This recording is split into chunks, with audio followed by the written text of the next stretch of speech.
that is what the Schumans are going to be sharing about, how they were privileged to be a blessing to those in Alaska, and Van Den is going to be sharing about the Crouches mission to Thailand.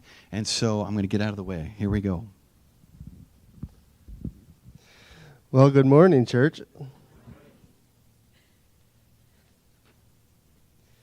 Covenant Bible Camp in Alaska was amazing. In June, me and Sarah had an opportunity to serve at Bible Camp in Unalakleet, Alaska. Covenant Bible Camp is about 8 miles inland from the coast, so it's very remote in the woods. That 8-mile took about 30 minutes because the gravel road isn't maintained well. Even though we went slow and avoided potholes, it was a very bumpy ride. There is no electricity except for in the kitchen and the chapel. The camp uses a big generator and some solar panels for electricity. Our theme for the week was abound. And our verse was 2 Corinthians 9:8. And God is able to make all grace abound to you, so that in all things, at all times, having all that you need, you abound in every good work. 2 Corinthians 9:8. So getting to camp was quite a journey. Cheryl, next slide. We first flew into Anchorage, and then we had to take another flight to Unalakleet, and that's that purple dot. In western Alaska, there are no road systems, so you can see that zoomed-in image. Unalakleet is circled. And that's the Yukon Delta region. And since there's no roads between the villages, the only way to get there is by boat or by plane. And we actually found out that in the wintertime, it's easier because you can just hop in your snow machine and travel on the ice or on the snow and get to villages. But it's very limited in the summer. We actually discovered that because our flight was canceled. And so you're kind of at the whim of when things are available as well. You have to be pretty flexible. Unalakleet gets a barge once a year with supplies that you've ordered, and then they get another barge with fuel. So whatever the fuel price is at that point, that's what it is for the whole next year. And then everything else needs to be flown in. So on our flight in, when they were heading back to Anchorage, they were loading it full of Amazon packages. So Amazon does deliver to Unalakleet, but you will have to wait for it. It's not the prime 3-day shipping guarantee. When we arrived in Unalakleet, we needed to grab lunch, and there's no fast food restaurants. So we walked to the corner store and convenience store, and we found that a bag of potato chips was $15. So we bought that bag and 2 small sandwiches and a really small bag of M&Ms and paid $50. So keep that in mind as you think about the cost of living in Anchorage, just how remote it is. That was one thing that really stuck out to both of us, is just how remote it is and how resilient the people are. And believe it or not, a lot of the folks actually use Costco to fly in their groceries on a weekly basis or bi-monthly. Cheryl, next slide. At camp, can you go back one? Oh, there it is. So at camp, we had campers from the circled villages. The ones in the north, I don't know if you can see, they're red. And they are the Inupiat people. And then the 2 villages in the south that are circled pink, they're the Yupik people. And all of these kids had to be flown in on MARC planes. So like I said, no roads. So MARC is the organization that Tom and Nancy work for. Tom is a mechanic, and he makes sure that their King Airs are able to fly. And in the month of June, they are transporting kids to 6 camps around the state. Covenant Bible Camp is one of them. So even though these kids come from different regions and 2 different cultures, they have a lot of similarities. Both cultures depend on the land for food. They hunt and fish, so they don't have to buy everything at the store. They eat moose, elk, beluga whale, salmon, and crabs. The food, Travis will talk a little bit more about that later.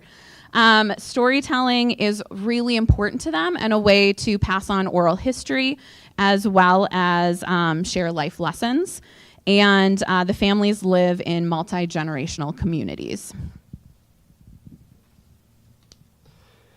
Unalakleet is found on the tundra of Alaska. I was very surprised that the tundra is very spongy to walk on. It's very hard to walk because the ground isn't quite level. It's very uneven. This is the view from the lookout point. Ain't it beautiful? God creation.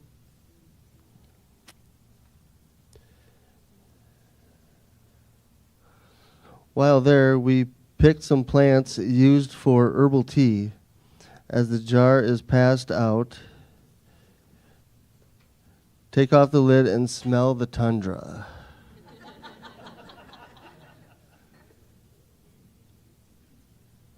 It smells like spearmint, if everybody likes spearmint. So when we went to the lookout point, we actually laid down in the tundra. It's very comfortable. But like Travis said, it's very uneven. You kind of like lose your footing a little bit. Next slide. Numerous times during our trip, we were just reminded of the verse from 1 Peter that Dan read the Sunday before we left. Show hospitality to one another without grumbling. As each has received a gift, use it to serve one another as good stewards of God's varied grace. 1 Peter 4, verses 9 and 10. Travis and I didn't do anything special to prepare for camp. We basically used our gifts and talents, and we both served in very different ways at camp, but both were very important in sharing the gospel with all the kids there. So if you think you need to be trained to go out and serve, you don't. We're not trained at all. So I'll turn it over to Travis to share his experience. I served in the kitchen, and of course, most of you know that I love to grill. So serving in the camp kitchen was a very humbling experience for me. The head cook, Chris, wanted to make sure that the kids got a well-balanced meal. So don't be skimpy on the meal, she said. Serve it. It was awesome to see the smiles and the joy of the kids as we served the food.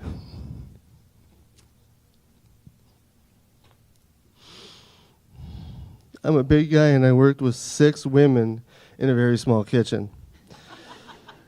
To prepare food for 150 kids and staff, it was very hot. On the last full day, I was given the opportunity to grill for everyone. Now I like to grill burgers low and slow. After I got done grilling all the burgers, Chris came up to me and said, "Thank you for not burning the burgers. Usually they're like hockey pucks."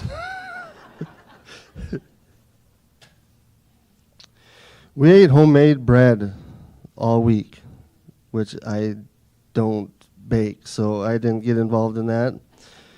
You can see the fried bread on the left. We also made moose soup, which is a very delicacy meat that they use for protein.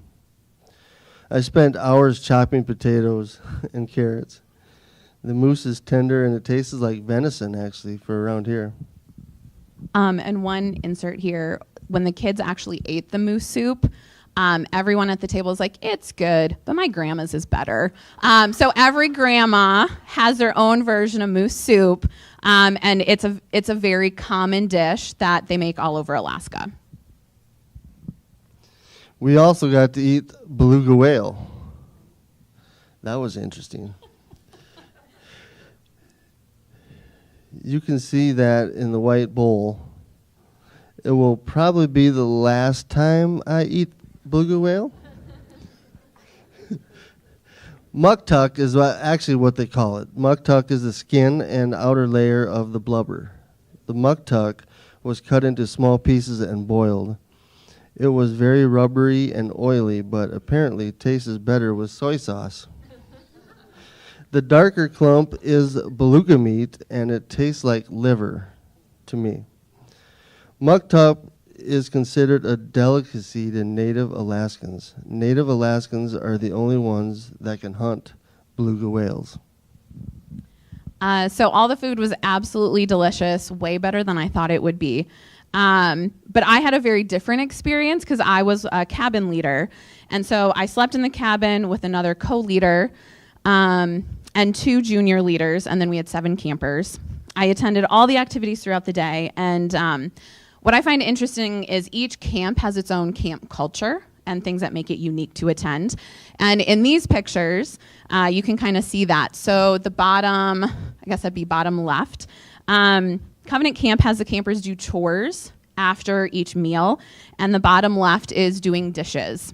So dishes are done outside, and just like kids here, the kids there hated doing dishes because they were doing dishes for 150 campers and staff.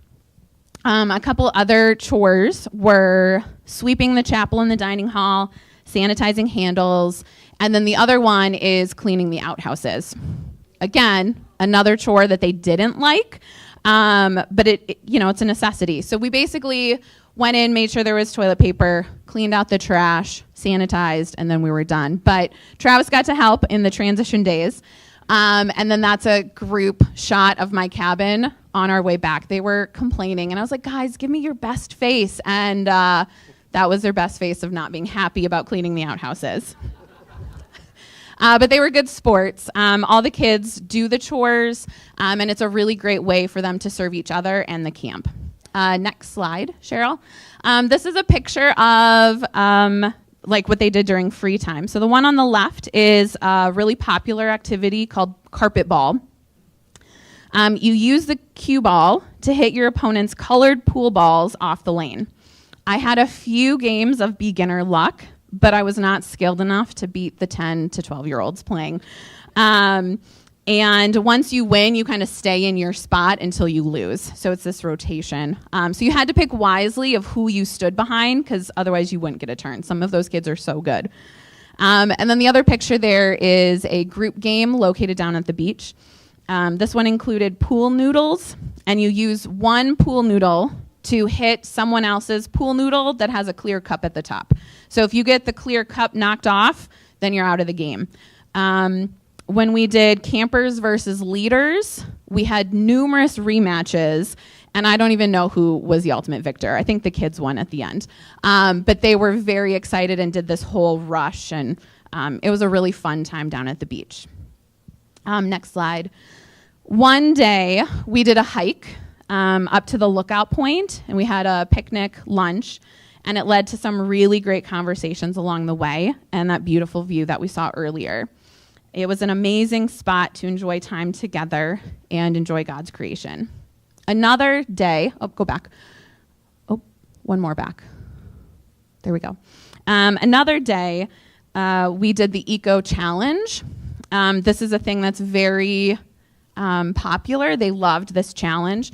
But essentially, it was 14 activities around the camp that each cabin needed to complete. And it culminated at the beach where they had to build a fire and get river water to boil. Now, I wasn't a part of it because I was running the canoe station, but my cabin won, and I heard all about it, faces beaming with pride at the end of the challenge. I will say they got a hint at one of the stations about how to build a good fire, which ultimately led to them winning. So someone helped them out. The next slide. Alaskan culture, one thing that we learned is that they like to tease one another, which came out more in the week as the kids got more comfortable. So they like to do this thing where it's like, made you look. So they would do this symbol for made you look. I'm glad there's not a lot of kids in here, because every time they'd be like, do you want to play rock, paper, scissors?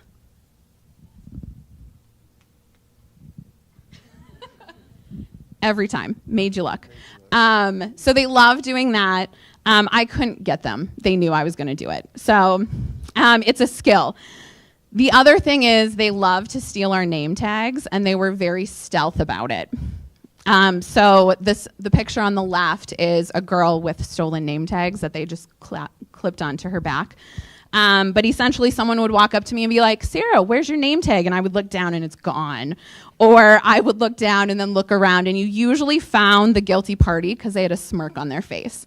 So it was always returned with laughter, but it was a really fun way to engage with the kids that, I also experienced as a teacher here. The picture on the right, at the end of the day, the girls in my cabin are the same as the kids that I've had in my classroom or I've had here. They love snacks. They brought snacks and ate them during cabin time. They always, now cabin time happened at 10:30 at night. And they're like, can we eat our snacks? I was like, yeah. So they'd eat their snacks super late. But they have the same concerns. They have the same fears about being accepted. They watch very similar videos on social media. They're the same as kids here. They just live in a different environment. Next slide. This is a group picture of my cabin. And this was after they won the Eco Challenge, so they've got some paint on their face and stuff. But I want to introduce you to one girl in particular. Her name's Paula. She's there in the middle with a red hoodie on. She was feeling a little bit homesick the first night. And as we walked to breakfast the next morning, she said, oh, look at that squirrel. And I'd look where she pointed, and I was like, where? I don't see a squirrel. And then a few steps later, she's like, oh, that's a cool bird. And I'm looking over there going, I don't see a bird. And then I heard it. And then a little bit later, she's like, oh, she'd bend down and say, look at this spider. And I said to her, you have amazing eyesight. And she's like, yeah, my dad calls me Eagle Eye because when they're out hunting, she's the first one to spot their prey before anybody else. So it just kind of showed she's valued within her community for some of her skills. And she was very quick to point out she saw a bee, which freaked everyone out, but she saw it first from a distance. But she was very concerned about the animals and very in touch with nature. She was also the best one to steal your name tag. So whenever she came by close, I'd keep my eye on her. She usually got it anyway. And then when we had beluga whale, I didn't like it. And she was the one who told me you need lots of salt. And when I didn't like it, she was the one that finished my portion. She was super excited. That was her favorite meal because that's what they eat at home a lot. So a really cool student. Based on some things she shared, I know she went home to some really hard family dynamics. And that's also a big reality for these kids in Alaska. Home life isn't comfortable. Home life is hard. And there's a lot of challenges that they do face. The other thing, you can go to the next slide, Cheryl, is the girls loved chapel time. They loved the worship songs, and they actually brought me back to my own camp days. Does anyone remember the song Pharaoh, Pharaoh? Okay. Or how about Every Move I Make? Okay. Kind of the late 90s, early 2000 popular songs. We sang up there as well. It was very low tech. The song lyrics were written on poster paper that were just flipped back and forth. And our theme song for the week was More Than Conquerors, which was very appropriate. Our camp speaker, shown on the right, was Carly. She actually lives in Nome as a missionary and has lived there for 20 plus years. And her husband works with a Christian radio station. And she spoke about the good things that must be done. So the first thing that she shared was that we must seek Jesus, or we must find Jesus and seek his treasure. So really the importance of being in your word. And that I was just reminded of that when Pastor Jose spoke last time. Just be in your word. It's so important. Number 2, we must receive our identity from our Maker. Especially for middle schoolers, they're looking out everywhere for their identity, and really finding our identity and purpose in Christ was one thing that we emphasized over and over again, reminding them of those truths of who they are in him. Number 3, we must turn and follow Jesus. Carly shared God's abundant rescue plan to get us home safely, and we reiterated that with the girls numerous times. Number 4, we must walk in truth.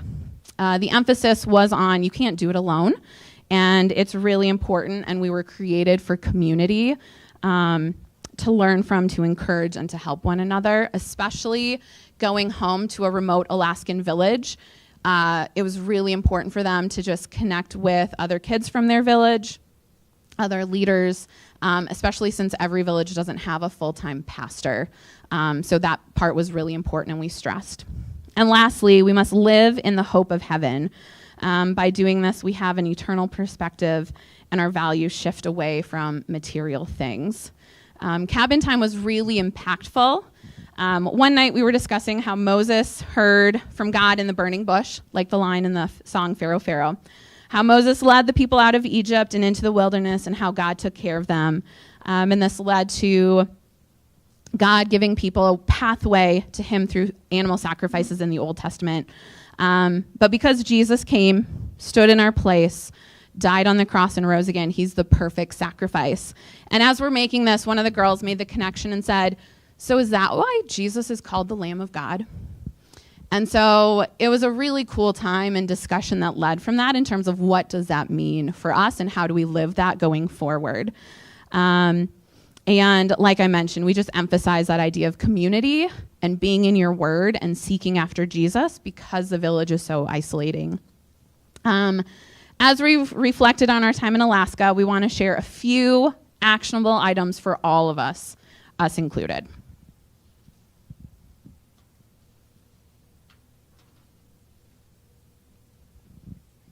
Next slide. It is so important to support our missionaries. We made the beautiful 3-hour drive to Anchorage to Soldotna to visit Tom and Nancy. Over breakfast, we shared updates about our church, and they shared the greater impact of Mark in the villages and how they support other missionaries and summer camps. Numerous times they thanked us for serving at camp to better understand Alaskan village life and making the drive to see them. They were so thankful to have an update from home and to see some faces that we could make connections to. Secondly, is go. We had staff meetings every morning to go through the schedule and answer any questions. And on the last morning, the camp director said, I want to thank you all for coming. About 6 weeks ago, we didn't have enough staff to do this, and we thought we'd have to cancel the entire week. And because you said yes, we're so thankful that we have 80 kids attend this week to hear more about how God loves them. Now, we're not saying you have to travel to Alaska, but we want to encourage you to pray for opportunities to be the hands and feet of Jesus, whether that's here at Grace, in the local community, or somewhere else. Really look for those opportunities to go and serve. It's so impactful for both us and the people that we do serve. Oh, and next slide.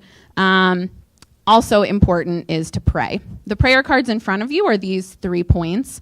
Number 1, pray for campers as they go through this next year, that they would continue to seek Jesus and grow closer to him. All of my girls were concerned about going to middle school.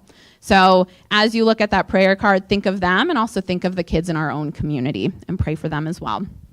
Number 2, Covenant Bible Camp Scholarship Fund this year was approximately $75,000. What they charge for camp and what the kids pay isn't the same.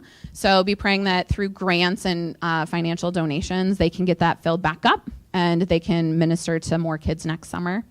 And lastly, pray for Mark, Missionary Aviation Repair Center. They provide such a critical need to all the villages and do connections. Their mission in Alaska is so important. So continue to pray for them and Tom and Nancy. And again, the prayer cards are on your seats.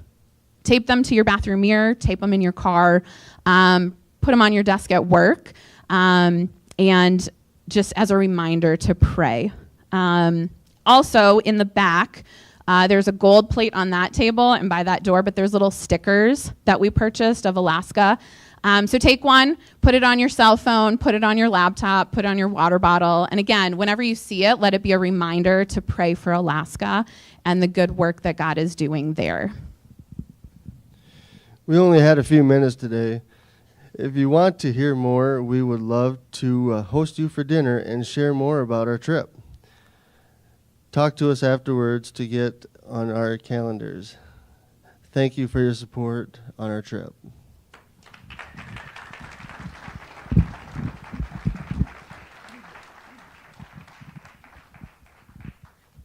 Thank you so much, Sarah and Travis, and we do look forward to other opportunities that we'll be sharing about here through Grace Community Church. I'm going to have Van Den come on down, and Daniel's coming too. Okay, all right, yes, okay.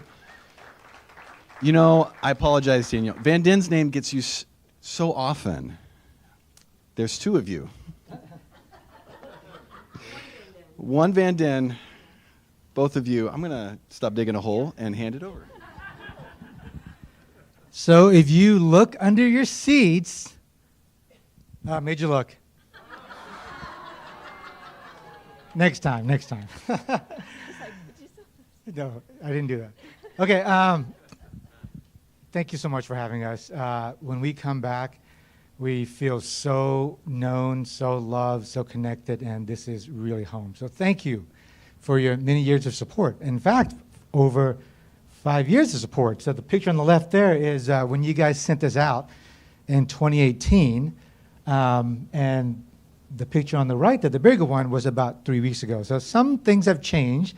Some of us got more beautiful, some of us gotten taller, and some of us has become wiser. So we're the Crouches. Together, Danielle and I have been ministering overseas for, hard to believe, 20 plus years. We start off as singles, then got a family, and then transitioned into roles that offered us the opportunity to share our experiences. And Danielle will go to that in depth in a minute. But right now, where we are is at a school called Grace International School. You go to the next slide, please. Grace International School is a Christian school in North Thailand. It exists for the purpose of providing education to missionary families so that the moms and dad can serve without having to take care of educational and spiritual needs for their kids. Because of Grace International School, there are over 300 families that's being served. There are over 90 plus organizations that send people to Chiang Mai, and there are over 40 countries in the region that is being serviced. They are being discipled, they're being trained, they're being educated, they're having relief work, they're having discipleship work. And so because of grace, all those things can continue on indefinitely. So thank you so much for allowing us to be part of that. Go on the next slide, please. Not that one, previous. So, at Grace International School, it is a school that is for, I already shared some of this already, for mission families. So these families are typically American families, and so the schedule and the education and the teachers are all from America mostly. There are some from Korea, from Europe, from New Zealand, from Australia, but for the most part, it's off of an American curriculum. And again, it's not that we just send out parents to go do the work. Our work is also to disciple the kids. And so there are teachers that are there, that are called there to be the hands and feet of Christ in these kids' lives. Just because you're a missionary family does not mean that your kids are Christians or growing. We need all the help we can get. And so, next slide. Oh, back please. My slides are out of order. So, there's a lot of material on our website, gisthailand.org, that has the stories of these teachers, these families, and what they do. And so if you look at the picture in the middle there, that's the Baloo. Marcus had her in class, and she is an amazing, godly teacher. Makes the kids memorize tons of scripture, which is really good. So at this time, I want to invite the kids up, and I want them to share with you guys what these teachers and what the school has meant for them as far as their growth and also opportunity for them to serve. So please come up, guys. They're really excited to come up.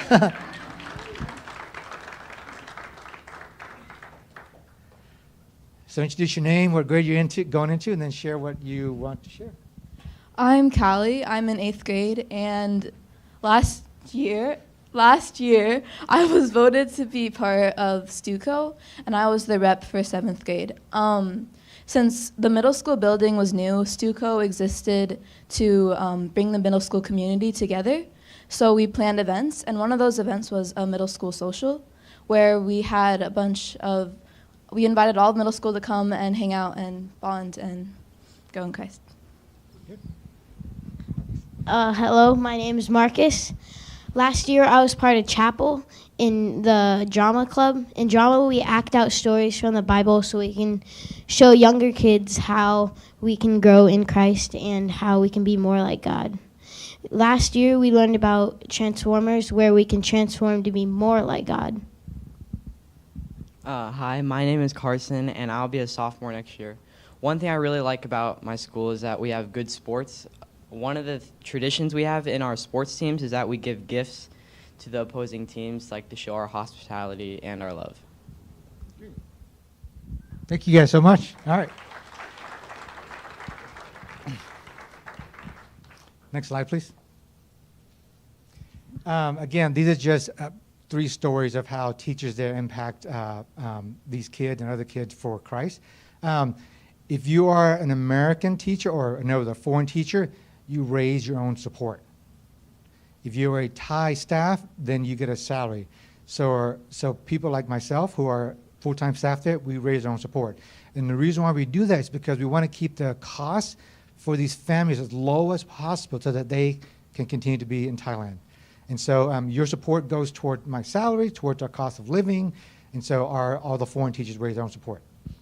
Okay, so I mentioned earlier that, hard to believe, we have been doing this for 20 years. I remember in 2001, when I was first called to overseas, back to my home country in Cambodia, I told the organization, I cannot go longer than 18 months. That's all I want to do. And they said, sure, we'll give 18 months. After 18 months, I realized that it was just a beginning and prayed the prayer, God, I'll be there for as long as you have me. And now 20 plus years. And then during that time, we met. And so now I want to give Danielle a chance to share just her journey because she's from the Midwest, from the farm, from a small community. And all these things happened without her ever really dreaming about it when she was younger. But God has an amazing way to take you through a cool adventure. Hi, I'm Danielle. Like Van Den said, I grew up here. Many of you know me. You know my parents. And Dan and Bonnie, by the way. Dan and Bonnie Hibmar are my parents. So let's see, I graduated in 1999. So I just had my 25th high school reunion last week. And one of the guys looked at me and he's like, no offense, but I never pictured you to be the kind of person to do what you're doing. And I'm like, no offense, I really have no one thought that I would be where I am. I was very shy. I loved home, and I thought maybe short term, but I was never going to be one of those strange long-term people. And so like Van Den, I said, I'm going to do 1 year, and that's it. And after I went to Mongolia, and then after that 1 year in Mongolia, I'm like, I should probably do 2. And then after 2, I was like, I think I'm here as long as God calls me to. And so during that second year, actually, in Mongolia, I met Van Den at our conference. People often ask how we met. He's from Dallas, Texas, very much a Texan. And I don't think we would have met otherwise. So we met at our conference in Chiang Mai. Our organization has a conference every year. And so we met and we started dating long distance. So I think God has prepared us for this stage in life very specifically. We've had experience as singles. We've had experience as young married. We have had experience with young kids, which isn't easy overseas. And we've had experience now with older kids. And I'm just really thankful. God has brought us through seasons of burnout. We left Cambodia in 2014. We were there for 12 years. And we left just not thinking like, oh, God, we cannot go back. We're just burnt out. So we actually moved to Worthington, which was like the last place in the world that I thought I would ever live. So we moved to Worthington in 2014, and we settled here, and Vanden worked at Love Inc. And we were just able to be a young family and have some healing. And after 4 years, we're like, God, I feel like we're ready to go again. But we wanted to go somewhere where we could be healthy as a family. And so we chose Thailand. It had great education for our kids. It was a similar enough culture to Cambodia. And it had medical care and mental care, which was very important to both of us. And so I can just see how God has used the last 20 so years to bring us to where we are, which is to help other missionary families thrive. We want to see people in community. We want to see people not just get by and, drag themselves along, but we want to see people really thrive where they are. And sometimes you have to go through some really dark and low times to understand that. And he has brought us through that. And so part of I don't work at the school, I volunteer, but part of my job is also member care for our organization. So this year I started doing member care for a team in northern Laos, and I meet with them in person once a semester, have one-on-one conversations with them and really see how they're doing, and then I keep up with them throughout the year. And it's been a really great opportunity for me just to be more involved in these lives. And like I said, this team has a young family, very young, and they're really struggling. And I feel like God has given me my experiences to help them. And then we also have some singles as well. So, yeah.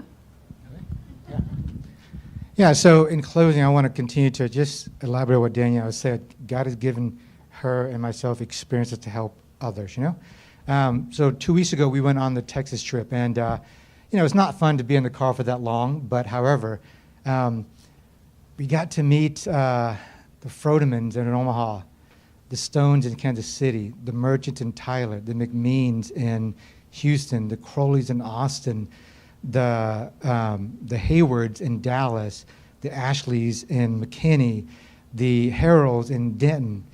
And we got to hear their stories, and we got to share our stories. And what I came away with was that it is so important to be known.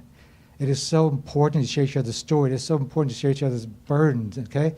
So I implore you, church, don't come every Sunday just to sit here, but get to be known. I love hearing Paul's story yesterday. I have seen Paul. I've never met Paul, but when I heard him speak, I was so blessed of his courage, of his bravery, but more importantly, to see that God is working. Sometimes we don't see God work until we hear how he's been working in other people's lives. And then we're encouraged and we want the same thing. And then we start to cry out, God, do that in me. Do that in my family. Help me to experience that. And so, Paul, thank you so much for your courage and your wisdom and just the story you're sharing. There's so many more stories out here. Please take the time to share each other's story. One of the things that I take back from this summer, going to Grace International School and Chiang Mai, is that it is so easy, just like here, to go to work, hello, how are you doing, have a great day, and really not know each other. I'm tired of that. It's been 5 years now. I'm going to reinvest and recommit to like getting to know people and their story and their families and their struggles. Just because we're missionaries does not mean that we are beyond the attack and the temptation and the brokenness. Every single year, there's a tragic story of a missionary family, affairs, abuse, neglect. It happens. And I when I hear those stories, I wonder to myself, what happened? What could I have done about that, And so one thing I could do about that is pray, be real, and be connected. So please, guys, don't walk this life alone. There are so many people here who are willing to walk with you. And so I encourage you guys, be the hands and feet of Jesus to each other here and now, okay? Thank you, church, for your love of us. Thank you, church, for your support of us. If you want to follow us, you can go to eic.org and just type our name up in the teacher profile and you'll find us, or you can scan the QR code there. Support-wise, we need about $75,000 a year to be well. We typically get about $65,000 a year, so we're about $10,000 short. It's not that we're struggling and hurting there at that amount. It's just that we can only live at that level, you know? And so kids' education, retirement, any kind of travel, any kind of breaks, we have to be really, really careful about. And so if you are interested in helping us, supporting us, please take a look at the QR code or talk to us, okay? Again, you guys are doing so well in supporting us. Thank you so much for loving us so well. We are so blessed to be a part of this community. All right. Pastor Scott?